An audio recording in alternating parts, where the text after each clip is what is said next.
Welcome to the Next Level Human podcast. As a human, you have a job to do. In fact, you have 4 jobs: to earn and manage money, to attain and maintain health and fitness, to build and sustain personal relationships, to find meaning and make a difference. None of these jobs are taught in school, and that is what this podcast is designed to do: to educate us all on living our most fulfilled lives through the mastery of these 4 jobs. I'm your host, Dr. Jade Teta, and I believe we are here living this life for 3 reasons and 3 reasons only: to learn, to teach, and to love. In this podcast, I will be learning, teaching, and loving right along with you. I'm grateful to have your company. Here's to our next level.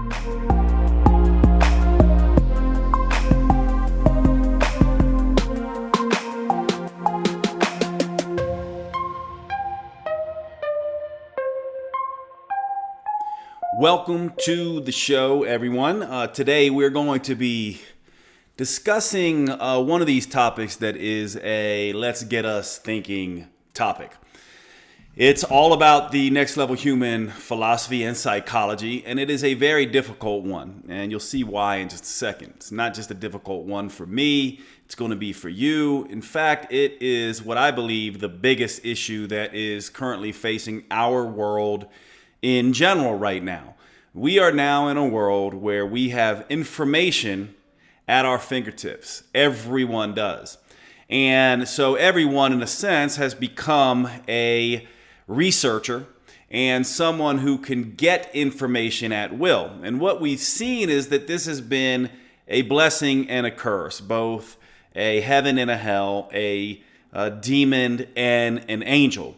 And the reason why is because what we have learned is information in and of itself does not give us power, so to speak, but it only potentially gives us power and understanding. In a lot of ways, if we don't know how to sort information, make sense of information, and it most especially and saliently to this discussion, to determine what is actually truth from fiction and how to maneuver around that, then in fact it is not powerful at all, but it is, I shouldn't say it's not powerful, it's certainly powerful, but it is not something that is going to elevate us, but rather something that will destroy us. And this is the idea of misinformation and disinformation, and also how this collides with freedom of speech.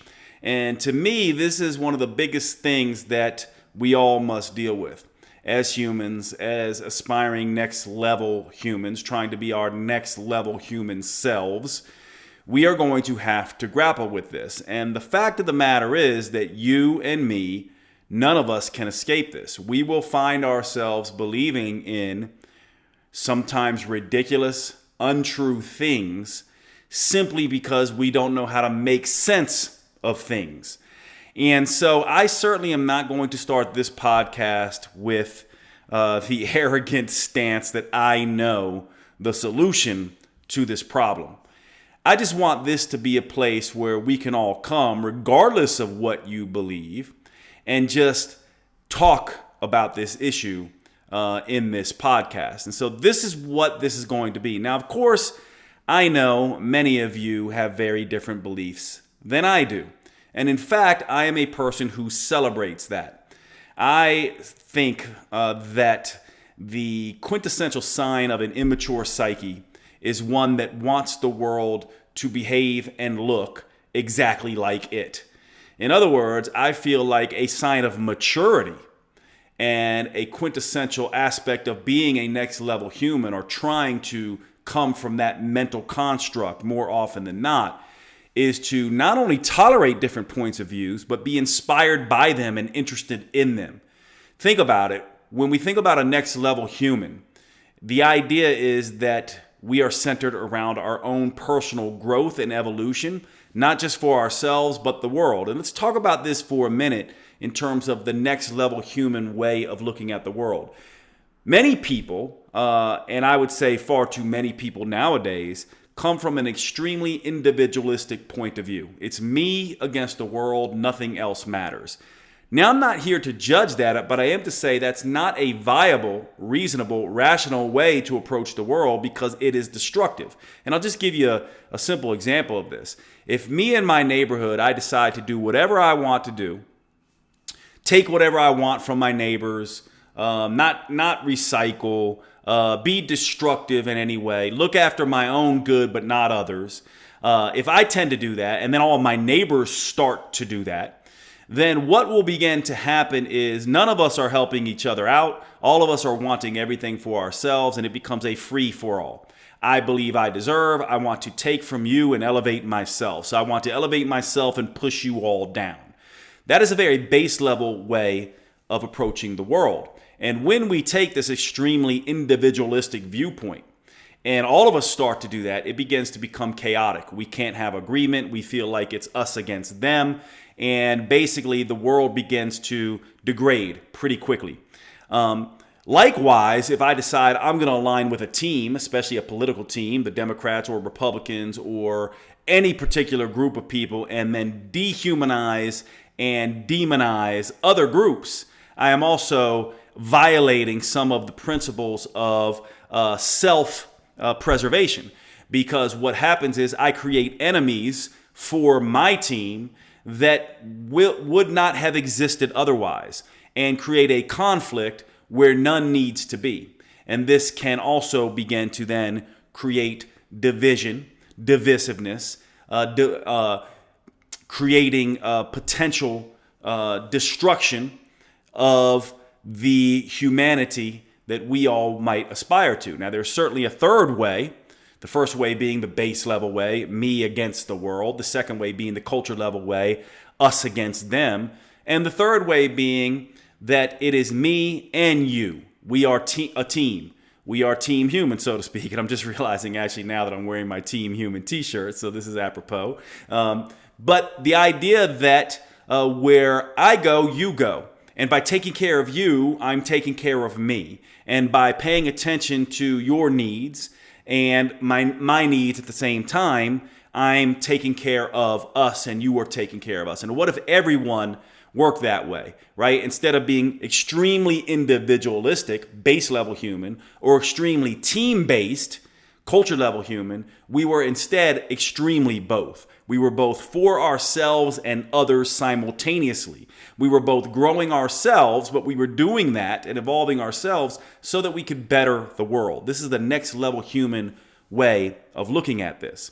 Now, when it comes to disinformation and misinformation and free speech, let's talk a little bit about the definitions here just for a minute, and then the different ways that maybe a base level human coming at this versus a culture level human coming at this versus a next level human coming at this would potentially look at these issues and interact with information in general.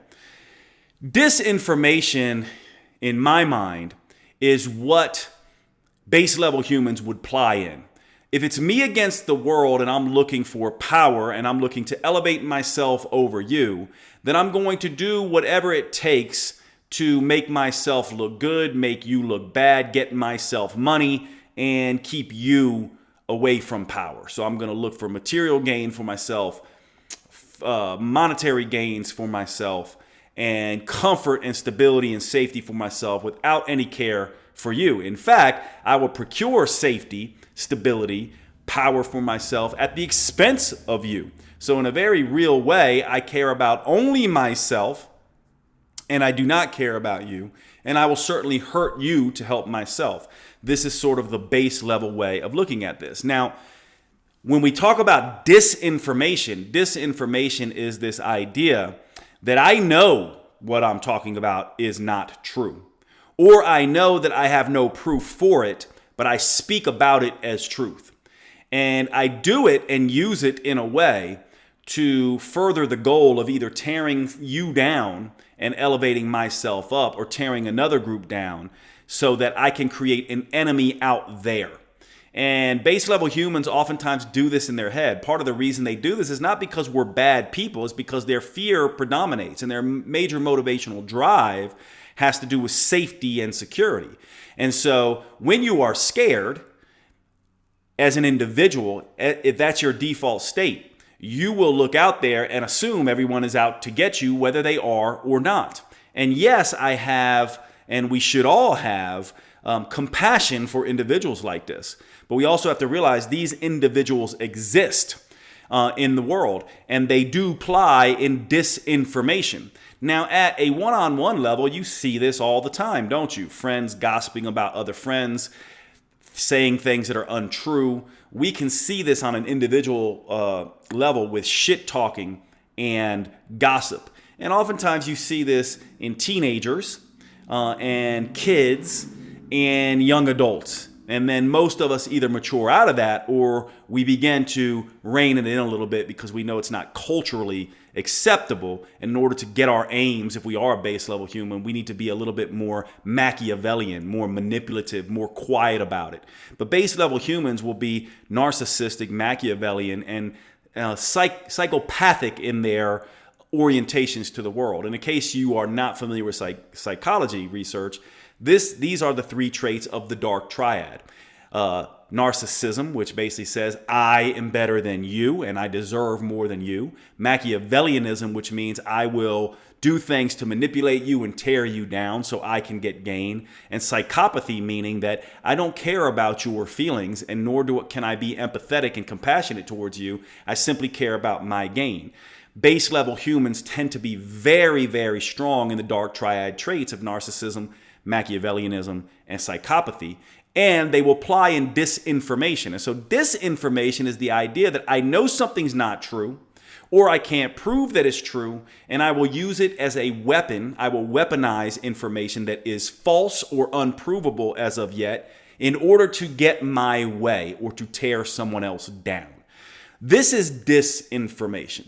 Okay, and this can also be applied in the realm of one government to the other. So, for example, Russia applying disinformation against the United States, let's say, or the United States applying disinformation against Russia. Another word for this, by the way, when it's taken to the level of geopolitical situations would be propaganda. Right? So this idea of propaganda, things that we are going to use to turn other people away from certain ideas and get them on board with our ideas. And just so you know, whenever we're in uncertain, fearful times, which we certainly are right now coming off of COVID and some of those things, what we have seen in research is that people tend to, when they are stressed, go more base level. Propaganda tends to be more effective against individuals. And so disinformation is something that will be used by base level humans. Now, misinformation is the idea that I'm going to pass on information that I don't know is true, but I'm not doing it on purpose to hurt you or hurt other people. I'm simply passing it on. I'm simply a link in the chain. So in a sense, misinformation is not as bad in a sense, and this is usually applied in the realm of culture level humans. They will take disinformation or information they can't prove that looks bad for the other team, for example. I'm going to pass on information that's negative about Donald Trump or negative about Joe Biden or negative about the Democrats and positive about the Republicans because I align myself with a particular team. Now, it doesn't matter what team that you associate with. Hopefully, if you're an aspiring next level human and you've been listening to this podcast, you are slowly understanding that you shouldn't be on either team. You should be on team human, not team Republican or team Democrat. You should not be on extreme right or extreme left, but rather in the extreme middle, and that we need more people like this who are actually operating from first principles rather than base level self-survival and culture level team think. But culture level people oftentimes will pass on disinformation, not being the originators of this disinformation, but being the sort of gasoline on the fire of this information and spread it. And so disinformation might be purposefully deceiving people. Misinformation is unknowingly passing this stuff on. But it's no less evil, is it, in a sense? It's no less destructive, is it, in a sense?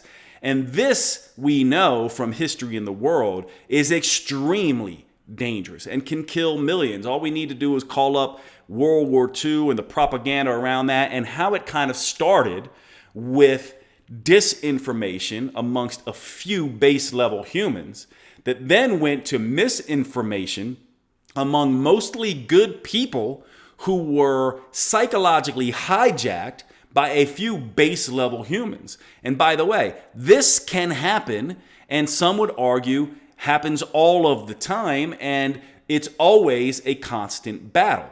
And of course, then on top of that, we have to look at this idea, well, we can't get to this point where it's like we don't want disinformation because we know it's incredibly dangerous, and we know the internet has amplified its danger, and we want to mitigate against misinformation, of course, but we cannot go and then say, well, we don't want any information, because as soon as we start policing information in general, we also lose the thread of truth. And so we have this very weird thing that happens here where we have disinformation and lies on one hand, freedom of speech on the other hand, and the need to be able to express ourselves and to have different ideas, and then this gasoline on the fire in the middle that would be misinformation. And the whole point of me doing this particular podcast is to draw to all of our attention that we are the individuals amongst our family and our friends and all the culture level humans out there, which, by the way, just as an aside, hopefully you know that when we talk about the next level human construct in psychology, there's no such thing as a next level human, so to speak. It's just where you're operating most of the time. So all of us can be base level at times. Hopefully, as you listen to this podcast, you begin to catch yourself and are spending less time in base level mindsets. We all can be culture level at times and team based in our thought processes. Hopefully, though, as a listener of this podcast, you're slowly realizing that the next level human way of being is the most important and best way to be, to grow ourselves, evolve the world, and leave a positive imprint on everyone. So how do we, as aspiring next level humans who can sometimes go base level and sometimes go culture level, deal with this continuum of disinformation and misinformation and truth, and deal with freedom of speech around that? Let me interrupt the show just for a few minutes because I want to tell you about one of our sponsors, Evolve Telemed. One of the questions I get all of the time, one of the services that you are asking me for constantly, is hormone replacement therapy. Women going through menopause, women going through perimenopause, women in postmenopause, women under stressful situations who are dealing with low sex hormone levels, estrogen and progesterone, are constantly asking me about progesterone therapy or estrogen and progesterone therapy. And men, same thing, constantly asking me about testosterone replacement therapy. Plenty of you, many of you, always asking, Jade, can you prescribe me hormones? I need testosterone if you're a man, or I need estrogen and progesterone or testosterone if you're a woman. And I always have to say that I am no longer seeing patients in this way because my educational duties are keeping me so busy. And this is where Evolve Telemed comes in. I have been looking for a company that does bioidentical hormone replacement therapy, and that is critically important. If you're going to be doing HRT or TRT, HRT being hormone replacement therapy for women, TRT being testosterone replacement therapy for men, if you are going to do these therapies, you want the bioidentical hormones. You want the hormones that your body makes naturally, that your body can recognize, that is no different from the hormones your body would make if you were making adequate levels.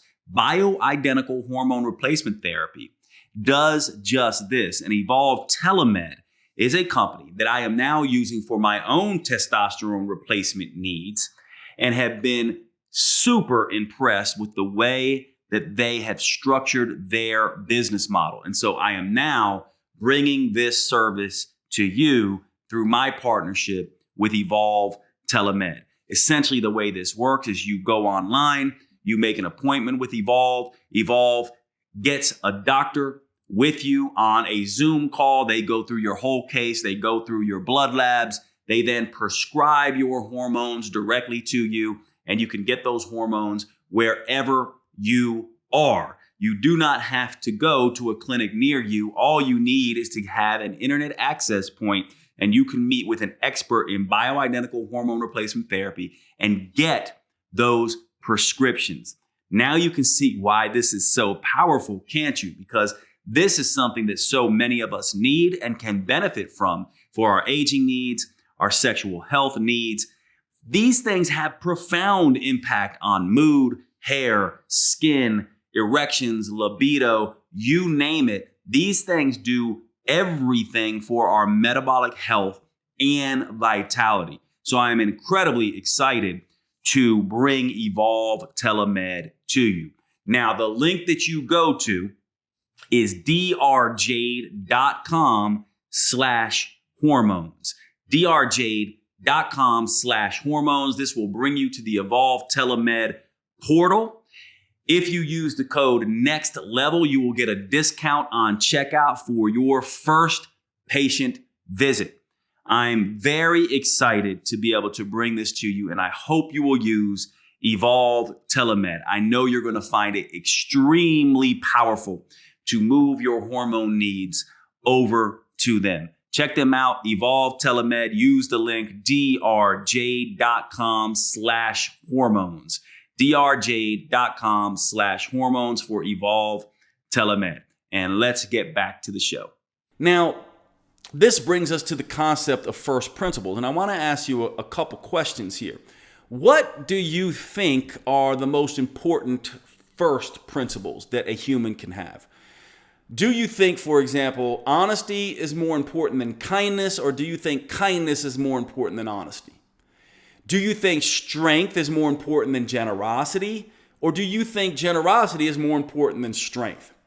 Now, the reason I bring this up is because these are very important questions to ask.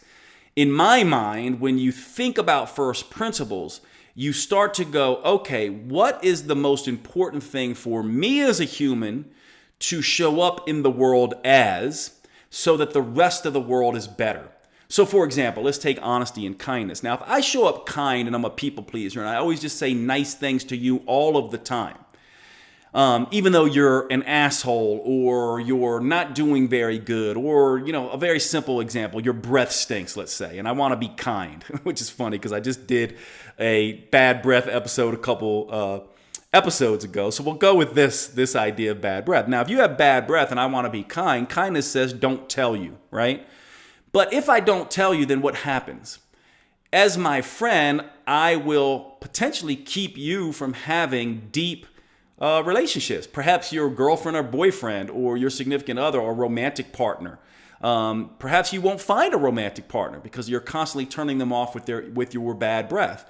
And by me being kind, I'm perpetuating this dysfunction in you and keeping you from being your best self or having your best life. Instead, if I was honest, lovingly honest, I could say, listen, I love you, but your breath is horrible. And you really should do something about it because I'm afraid other people are going to smell that and then distance themselves from you. Now, take bad breath as a metaphor for a bad personality, being an asshole, right? So what do you think is more of a first principle now, kindness or honesty? Now, I struggled with this in my life. A lot of you know my story, where I was an overly people pleaser for a very long time, well into my 30s. It ended up with me having an affair and, doing some very unkind, and destructive things in my life and to people I loved. And this made me realize that honesty is always kinder than kindness. And so there's no doubt in my mind why many cultures and religions have always put honesty as one of the top first principles. Now, you can go through the same exercise with strength and generosity, but the whole point of this is I want to ask you, what do you think is a more important first principle? Freedom of speech or truth? Which is better? If everyone was truthful, would the world be better versus everyone saying whatever they wanted? Now, of course, I'm framing this as a black and white issue. That's what we do when we play around with psychology and philosophy and these questions. Now, of course, there's going to be some place in between, right? Where we want freedom of speech. And you might be someone that's like, I'm a freedom of speech absolutist. I don't care what you say. You should be able to say whatever you want. And this has been said in many different ways. Perhaps the most memorable one is, I might hate what you say, but I'll die for your right to say it. Is that where you come down on freedom of speech? Or do you think that lies should be punishable? Now, I'm not here to answer this question for you. I'm just here to get you to think about this. What happens if we protect people and say everyone should be able to say whatever they want in a world where disinformation is incredibly dangerous and misinformation adds fuel to the fire on that disinformation and destructive nature? Should we allow people to incite riots or lie, and should there not be any penalty for that? For example, if you say that Jade is a murderer and a rapist or whatever it is about me that is untrue, and shouldn't I have the ability to then combat that in some way? And in some regards, our laws do wrestle with this, but they almost always come down on the side of freedom of speech, not necessarily truth. In other words, it would be incredibly difficult for me to sue you for lies that you tell about me, and the danger would have already been done with those lies. Now, you might ask me, Jade, where do you come down on this? Well, I'm pretty close to a freedom of speech absolutist. However, the internet has changed this for me to some degree, because now that I see how dangerous untruths can be, I start thinking that maybe, yes, freedom of speech to me is more important than truth, partly because I believe the more people talking and the more people in the town square having voices and speaking gets us further to truth. But I also realize now, with the potential of the town square being everywhere and everyone talking at once, the truth is easily drowned out. And secondly, there are bad actors that have bigger voices now than ever before. And so in a sense, it used to be like when we were on a town square, it might be that everyone would go up to the microphone, take their turns and talk. But now you can imagine we're in the town square and everyone has their own microphone and they're all talking all at the same time. But the most sensational and the people who are the most ridiculous or lie the most or create the most sensational sounding arguments have the louder megaphones. So now imagine in this town square, we're all there. Instead of each of us coming up and having an equal voice, now you've got whoever is the most sensationalized, right, gets the louder megaphone, and everyone else's megaphones are muffled. This is kind of what we're dealing with now. So should we continue to allow people who ply in disinformation and misinformation to have the loudest microphones? How do we balance this idea of getting everyone to have a voice and making sure that we protect that, while we also don't allow people who are the most sensational and the ones who already are bad actors on purpose to not have the loudest microphones, or perhaps to even have their microphones taken away from them? So this is the idea that we're talking about. And by the way, these are kind of big ideas, right? This is nothing that we're going to solve by talking on this podcast right now. The whole point is to get you thinking about it, right? And I will offer some things that I think are ways that we could begin to think about this, but I'm simply here to get us to all think about it, right? Now, one of the other things we have to talk about here is the ideas around how we create stories. If you're a base level human, you create a story of an us, me against the world. And part of the reason that you're creating that story is because you believe the world is bad and dangerous and will take your safety and stability away from you.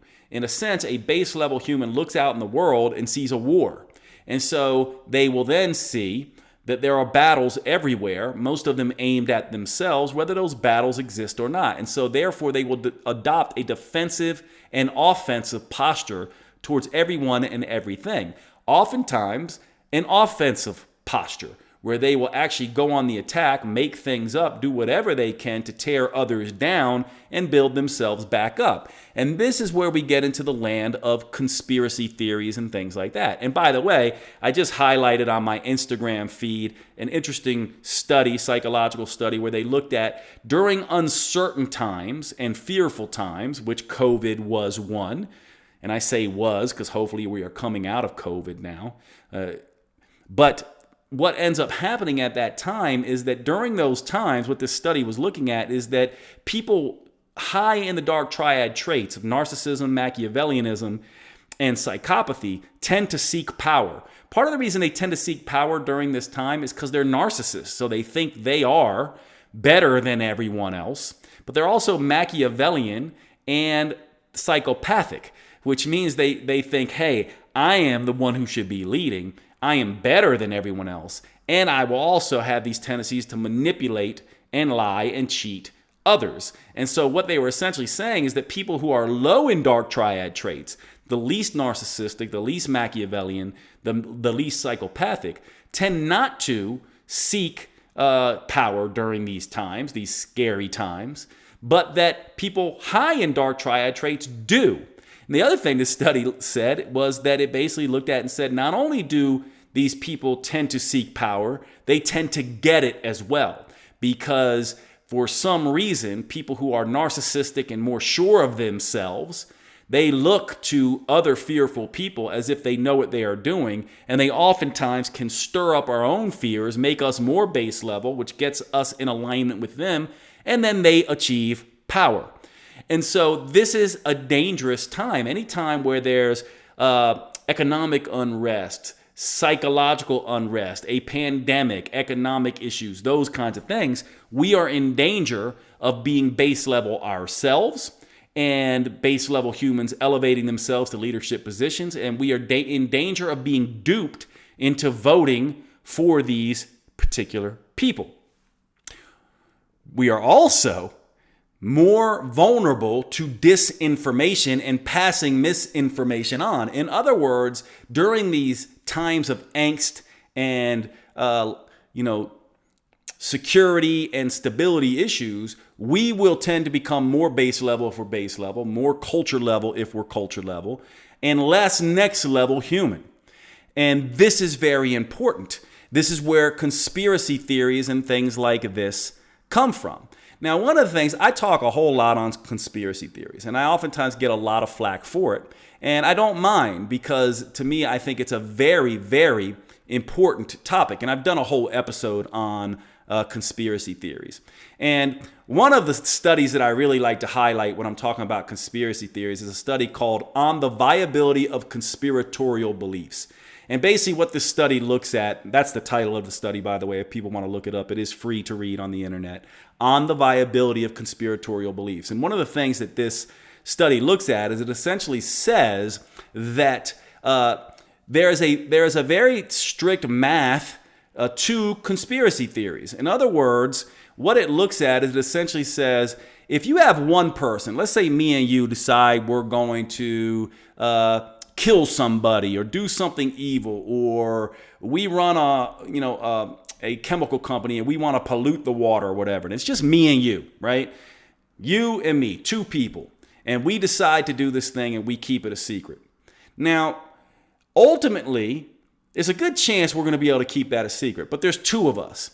And we got a long life and lots of things come up. I might get with, a partner who I meet somebody who changes my mind, who's super kind. I might go through a loss and, have a change of heart. You and I might, run into differences and part ways and try to get back at each other. It's likely that you and I might tell on each other at some point, right? Maybe we'll die with the secret. Maybe we'll stay best buds forever. But there's a chance, isn't there, that one of us will tell on the other. Now, if it's just one person, just me who's perpetrating this thing, I could keep that a secret forever. But once you put two people in to the mix, now all of a sudden the chances of that secret getting out are basically cut in half. Now magnify that times 3, or add a third person in, now a fourth person in, now a fifth person in. What ends up happening is this starts to degrade very quickly. The chances of this secret getting out start to compound very, very quickly. It's not doubling and tripling. It's like compounded interest. It becomes very, very difficult to begin to keep a secret when you start getting up into the 10s and 20s and 30s. And what this study basically looks at is that most conspiracies, once they get into sort of double numbers and triple numbers, hundreds of people, and especially when you get up into thousands of people who have to be involved in a conspiratorial event, what ends up happening is it degrades very quickly. That secret is going to get out very quickly. And we have evidence of this. Let's just look at the Watergate scandal. Let's look at the cigarette companies. We obviously know that conspiracies happen. And they're happening now. They've happened in the past. The more people involved, the faster this stuff gets out. And the math on this is very clear. And so it's very important to understand this. And so whenever we are applying and the only reason I'm going through this is because to help us all begin to spot disinformation and misinformation. As soon as we start saying that there are, the entire scientific community is, for example, conspiring with vaccines. Now, these are thousands and thousands of individuals at hundreds, if not thousands, of different entities and universities, all in very different countries, all with very different cultures, all with very different ideas, all checking each other. The chances of that happening are almost nil. In fact, nil, right? That just is not going to happen with that amount of numbers of people in a profession that the whole profession is designed to check each other, which is why these things are found out very quick in science. That's why studies are retracted very quickly. That's why these things are oftentimes called out and you can find them very quickly. And there's also a huge penalty for any scientist that does try to dupe the public or to, basically fudge the numbers or is too in the bed of industry. This stuff comes out more often than that. And ironically, since we're talking about vaccines, this was a very famous example of this. When the MMR vaccines were essentially found in studies to basically be linked to autism. A lot of people don't know this. Everyone in the medical field knows this, and almost everyone in the science field knows this, but a lot of people who are not scientists or medical professionals don't know this, that particular scientist basically fudged their numbers and was found out. That information was never duplicated. And since then, there have been thousands and thousands and thousands of studies done with very independent researchers to look at this issue, finding no issues with MMR and autism. Now, of course, there could be issues with vaccines that we don't know in other places, but this is an example of somebody who doctored the numbers due to this is disinformation due to nefarious intent and issues around personal finances. One individual who was found out, who still did damage that is still being reverberated today in many of the vaccine movements. Most people who are anti-vaccine probably don't even know where this even came from. Right? Now, I'm not taking a position either way. What I'm trying to essentially say here is that ultimately, if we want to, and by the way, when I say I'm not taking a position either way, I'm not saying, that I know for sure all vaccines are 1,000% safe. I am pro-vaccine. You've heard me say that before. But that does not mean that all vaccines are the same. That does not mean that certain people can't be harmed by vaccines. It basically just means that vaccines, historically speaking, in the literature have saved more lives, along with antibiotics and hygiene, probably than any other thing on the face of the earth. Now, that does not mean that the COVID vaccine is 1,000% safe, and I know that to be true, but it certainly looks like the data is showing that. And if it's not, and Moderna and Pfizer and all these companies are somehow halting data, which some of them, their data is being scrutinized constantly, it will be found out. And this is the point here. And now the whole point of going through this, though, is to help you understand that when you see disinformation or misinformation, that you can spot it. And this study on the viability of conspiratorial beliefs helps us with one rule that you can begin to look at for yourself. The more people involved, the less likely this thing is to be true. So then you can think about, well, how many people would have had to be involved to keep something like the moon landing, to fake the moon landing? How many people would have had to been involved to pull off something like 911? How many people would have to be involved to pull off something like manufacturing the COVID vaccine or something like that? You start to see very quickly that these are going to have to be thousands of people. And right off the bat, it just doesn't hold common sense value in terms of this mathematical equation related to conspiratorial events and beliefs. Now, again, this does not mean these things can't happen. But the reason that I'm going through this is to say we should not, if we don't know for sure and we're sending and passing that information around, we are applying in misinformation. And if we're making things up, right? If we are literally making things up, like we're saying, 100,000 people have been killed from the vaccine, and we're making that up, and we're starting up a website, and we're tweeting it, and we're doing all that, that is applying in disinformation. And from my perspective, this is immoral at worst, and incredibly irresponsible at best. If we want to be good humans, we would not be doing that. And here's the interesting thing about this also. We run into this boy who cried wolf effect. If we start finding conspiracies everywhere, making it up or passing on conspiracies all the time, then what happens? It's like the boy who cried wolf. That's, I'll go through the story in case people don't know. Basically, if a boy runs to your house every day and says, there's a fire, there's a wolf outside, and then you look and there's no wolf or there's no fire, pretty soon you're going to start ignoring that boy. He's going to lose. First couple times he comes and yells, you're going to go and look and get the water bucket or do something to get the wolves away from your chickens, right? But the more he does it and the more you see there is no wolf, the more you don't trust him. So if everyone is spouting off conspiracy beliefs all of the time, implying in disinformation and misinformation, then what happens is you no longer believe it when it really is the real deal, because you've lost the thread and you don't know how to tell fact from fiction. And this brings us to the next point about disinformation and misinformation. That is actually the entire point for the person who is the base level human who is starting the disinformation. In fact, when countries are plying in this misinformation, disinformation campaign against another country that they find an enemy, they will flood untrue things all over the place, creating so much noise in the town square that no one can make sense of anything and scaring the hell out of everyone in the process.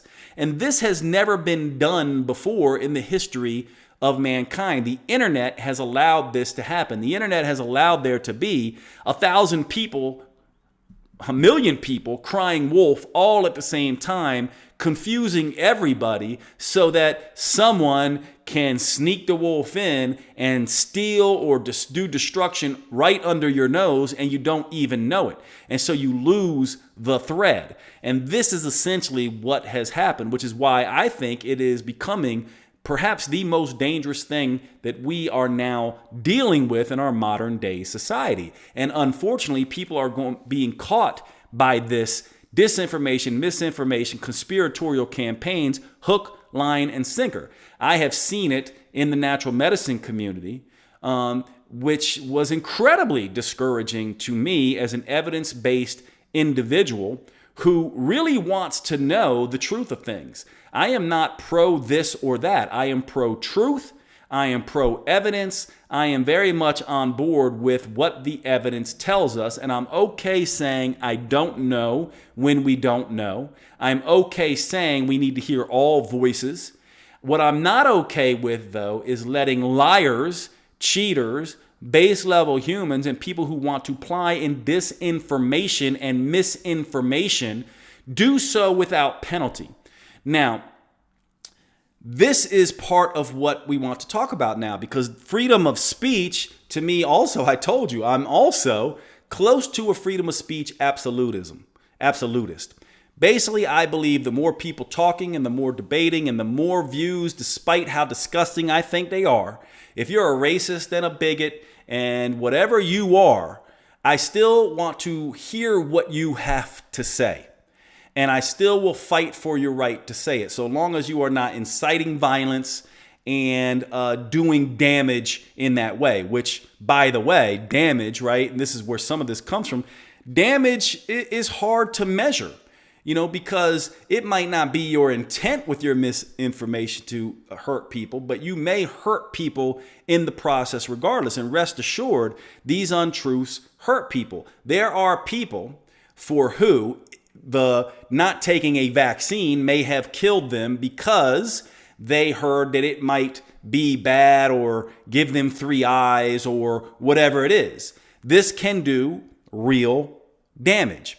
Now, whatever your political beliefs are, I hope I'm not triggering you. This should not be political at all. If we are all aspiring next level humans, then I am willing to be wrong and willing to be right, and you should be willing to be wrong and willing to be right, and we both should be willing to say we don't know, because that's going to be the truth most of the time. So why are you feeling triggered when you're listening to this? If I have a different point of view, you should be interested in that because you can learn from it. I am certainly interested in yours, and this to me is how we should be thinking about interacting with each other. We should be upholding the ability for people to speak, but I also think that we should be finding some way to penalize, while not canceling people and not letting them speak, people who have shown a consistent disregard for the truth. What do you think? Do you think people should be held accountable? And this is a real question. I want to stop right here and just ask, do you think that people should be held accountable for disinformation and misinformation? And if so, how should they be held accountable? Now, I certainly don't think they should be held accountable by their platform being taken away from them without a warning. Certainly, we've had situations. I will tell you this right now, and I have no problem saying it. And hopefully, if some of you need to stop following me and not listen to my podcast, that's just fine. I am not a fan of Donald Trump. I never have been. I'm also not a Democrat, and I'm not a fan of Joe Biden. But Donald Trump is someone who I have never been a fan of since the 90s. I do not like the guy. I think he is, I'll just come out and say it, this is my opinion, I think he is not a good human being. I don't think he's a good human. And I think we can demonstrate that by calling people fat and disgusting on Twitter, by lying constantly with, by many, many different things that he's done going back into the 90s since I've been following Donald Trump living in Manhattan. Now, by the way, I could be wrong about him. I don't know Donald Trump. Okay. Now, you should be, when you listen to that, whether you like Donald Trump or not, you should be, okay, I'm going to hear Jade. I want to hear what his perspective is. And by the way, I want to hear your perspective why you might like him. Now, as much as I don't like him, I don't like the fact that he was taken off of Twitter. And here's why, by the way. Okay, I'll tell you why I don't like that. Because the rules in Twitter say that anyone who lies, who plies in misinformation, who is nasty to other people should be taken off right away. Have you ever gone and looked on Twitter and actually seen what their sort of terms and agreements are? If you go on and you are harassing people on Twitter, you should you are immediately deplatformed. If you or I started to harass somebody and they complained about us, our Twitter feeds would get shut down. But for some reason, when Donald Trump was doing this very early on, he wasn't shut off. Why? Because he had a big platform. So that says one thing about what I don't like about the people who are running Twitter, right? The fact that, look, they're a private company. They can do whatever they want. It's not censorship. It's not freedom of speech. If you don't go with their bylaws and you don't do what they say and you are disrupting the community and they are a private company or a public company or a privately owned company, they can do whatever they want. Right? So they can get rid of us. But the fact that they did it later on with Trump and not in the beginning with Trump. I think Trump, if he's going to be booted off Twitter, should have been booted off Twitter in the beginning. And I think everyone else should be applied that same way. Now, I bet all of you, whether you're Democrat, Republican, Trump fan, not a Trump fan, you probably agree with that. And you might be shocked to be like, well, here's a guy who doesn't like Trump, who still wants to hear what Trump has to say. And to me, I don't think it's fair the way Twitter did that. Now, at the same time, I don't think that, taking away the organization of Twitter and replacing it with one man is a good idea either. Do we really think that Elon Musk is going to do a better job upholding truth? He might do a better job with freedom of speech, but will he do a good job with misinformation and disinformation? Now, again, all of this is just to get us to think, right? I am an American first and foremost.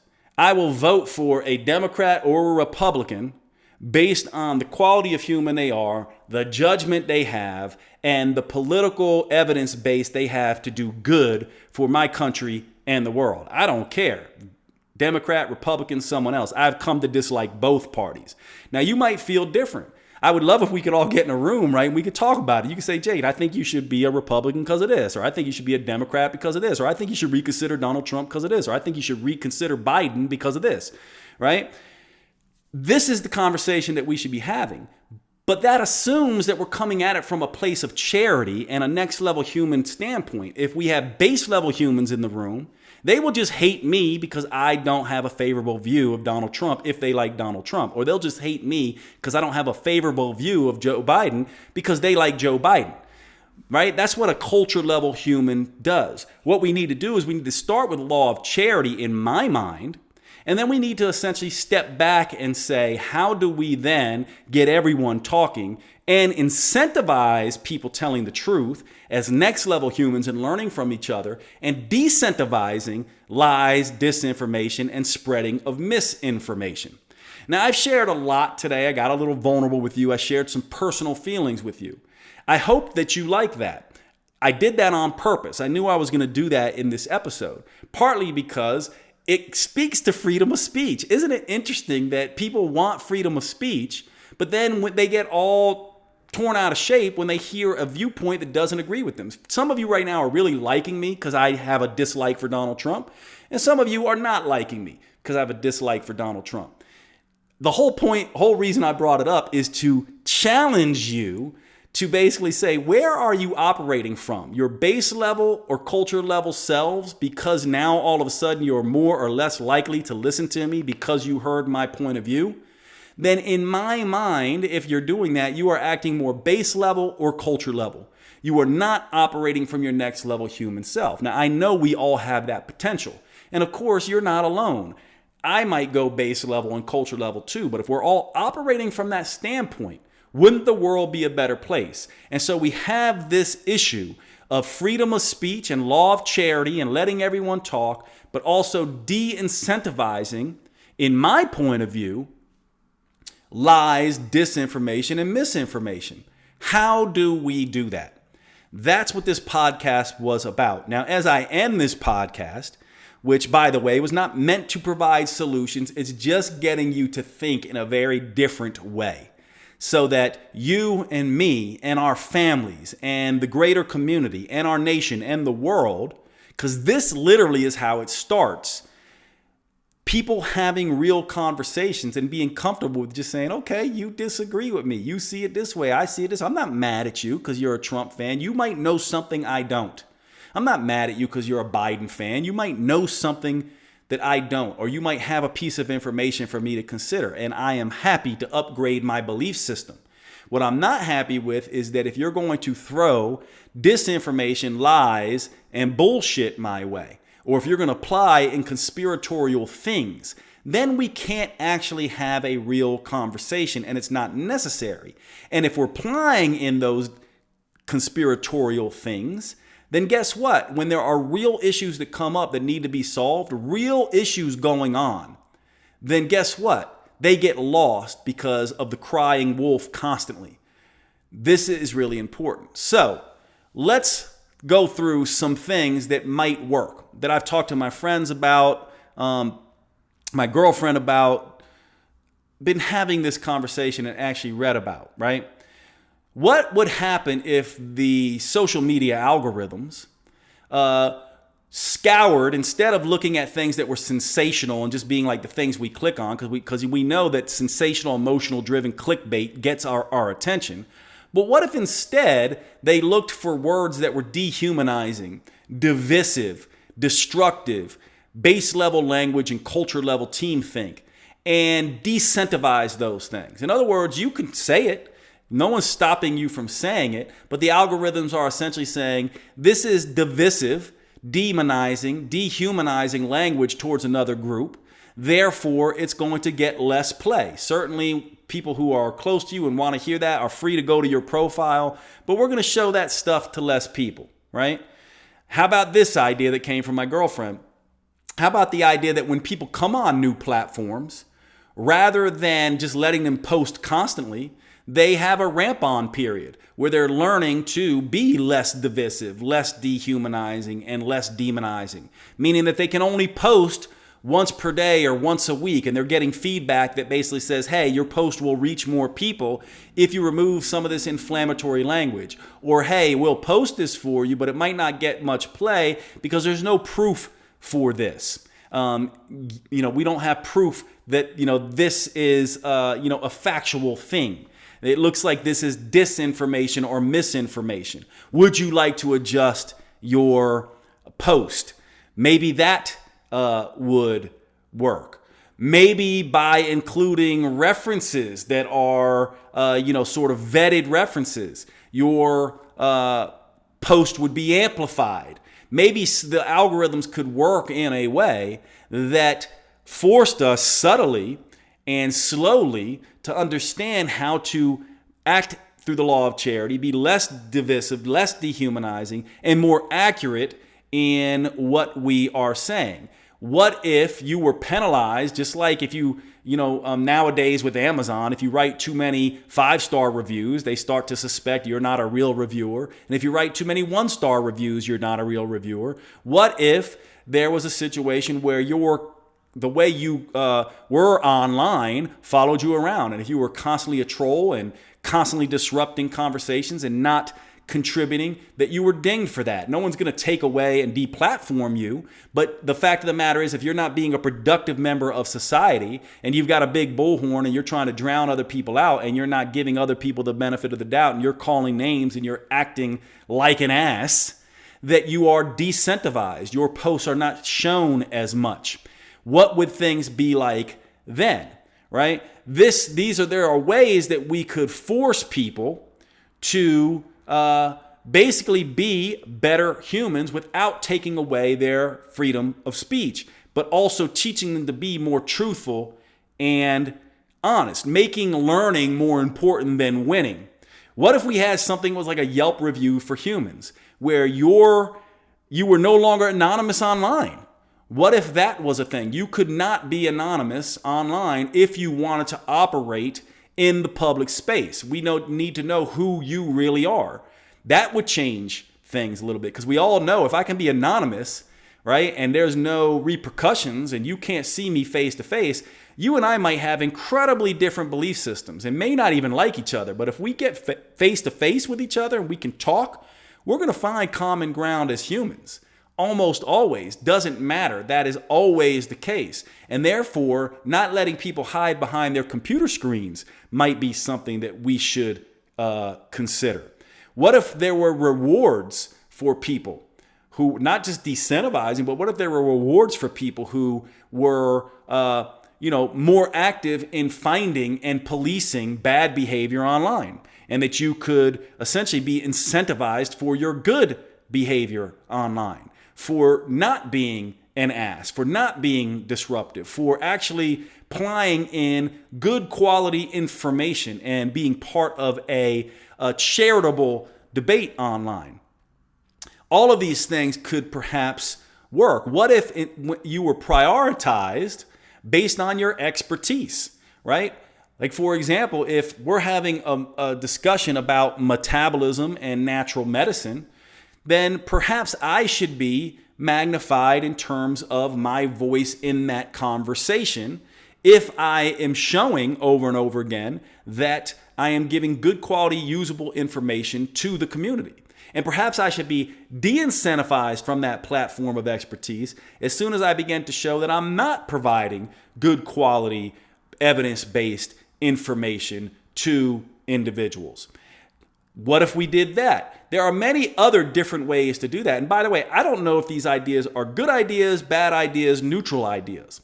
I am presenting them and presenting this conversation for all of us to begin thinking very deeply about this as we engage in the internet moving forward, because this is only going to get worse from country to country, from person to person. And we're starting to see this be a very big deal. How do we, as aspiring next level humans, learn from each other, tolerate each other, be better for each other, help our leaders be better, and help the internet space be more accurate so that we can keep freedom of speech for everybody and do it in a way that honors truth and integrity as top first principles? That's all I got for you today on today's podcast. Definitely hit me back on this one. If you're mad, if you're happy, if it got you thinking. My hope is that we can, in this podcast will be different than others in that we get to have these very deep conversations, and I can just be very real with you, my audience. Whether you love me or hate me, hopefully you'll show up and engage with me.